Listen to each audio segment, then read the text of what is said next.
গতকাল রেড রোডে ঈদের নামাজের পরে রাজ্য সরকারের প্রধানের যে বক্তব্য দিয়েছে সেই বক্তব্যের আমরা তীব্র নিন্দা ধিক্কার জানাচ্ছি।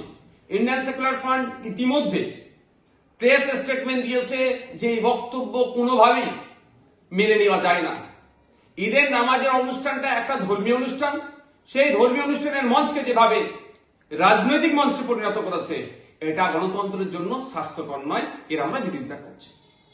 আমরা অবাক হয়ে যাচ্ছি একজন সরকারের প্রধানের কি ভূমিকা।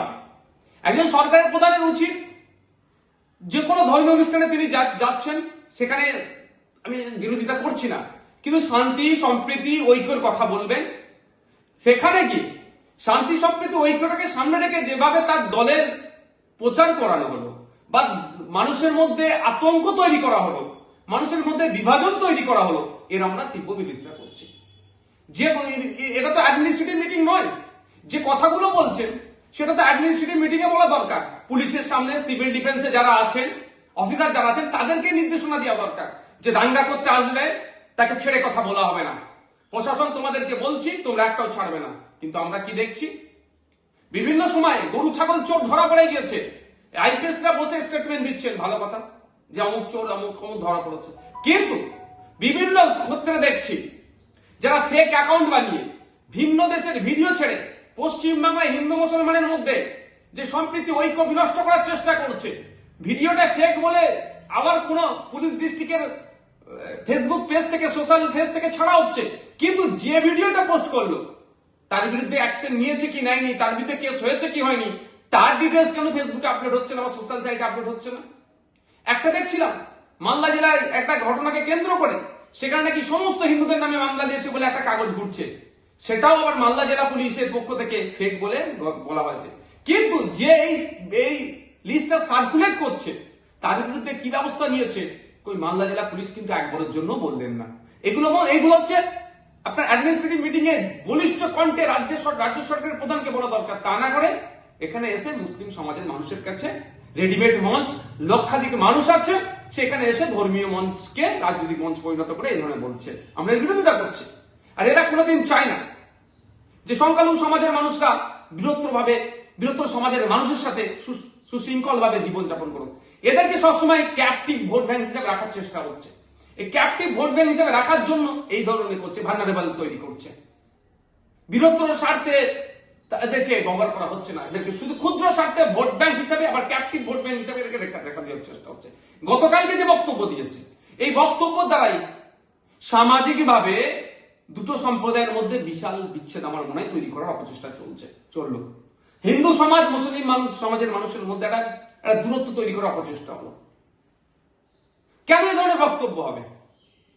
আমি অনুরোধ করব হিন্দু মুসলিম নির্বিশেষে বাংলার মানুষের কাছে, সম্প্রীতি প্রেমী মানুষের কাছে, ঐক্যে বিশ্বাসী মানুষের কাছে, কোন তথাকথিত নেতাদের কথাবার্তাতে না এদের সম্প্রীতির কথা বিশ্বাস করবেন, না এদের বিভাজনের কথা তো বিশ্বাস করবেন না আপনারা।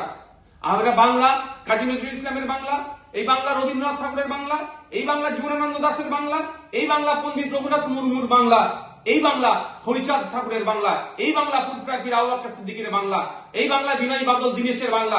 এই বাংলাকে আমরা যে সম্প্রীতি ঐক্যের সাথে আমরা বসবাস করছি তাদের দেখানো পথে আমরা এগিয়ে যাচ্ছি। কোন তথাকথিত নেতাদের কথাতে আমরা এই বাংলার সম্প্রীতি ঐক্য আমরা বিনষ্ট হতে যেমন দেব না, আর তথাকথিত নেতাদের দেখানো পথ ঐক্য তৈরি করতে যাব না। কারণ এরা দিনের শেষে ভোট নিয়ে বোঝে, ভোটের বাইরে এরা কিছু বোঝে না। যদি ভোটের বাইরে বুঝতো তাহলে একটা মুসলিম ধর্মীয় অনুষ্ঠানে এসে রাজনীতিকরণ করতেন না। আমি যদি একটা প্রশ্ন ছুড়ে দিই, যেভাবে ঈদের মঞ্চকে রাজনীতিকরণের জন্য ব্যবহার করা হলো, গুরুদুয়ারায় গিয়ে এটা করতে পারবেন? গির্জাতে গিয়ে এই ধরনের বক্তব্য দিতে পারবেন? 25শে ডিসেম্বর দুর্গা উৎসবে গিয়ে এই ধরনের বক্তব্য দিতে পারবেন? জগন্নাথী পুজোতে গিয়ে এই ধরনের বক্তব্য দিতে পারবেন? স্বাভাবিকভাবে আমি প্রশ্ন করছি, আর আমি দেওয়ার পক্ষেও নয়।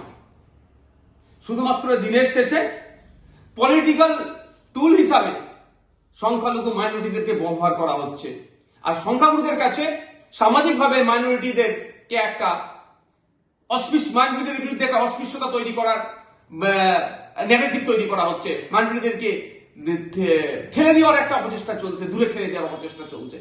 আর যারা ওই দিনকে অর্থাৎ গতকালকে পেছনে দাঁড়িয়ে তালি বাজাচ্ছিলেন, তাদের কাছে আমার একটা প্রশ্ন, কোন মঞ্চে দাঁড়িয়ে আছেন? সেই মঞ্চের গুরুত্ব বুঝুন, সেই মঞ্চের আহমিয়ত বুঝুন। মনে হলো তালি বাজিয়ে দিলেন একটা বক্তব্য, এগুলো বন্ধ হওয়া দরকার।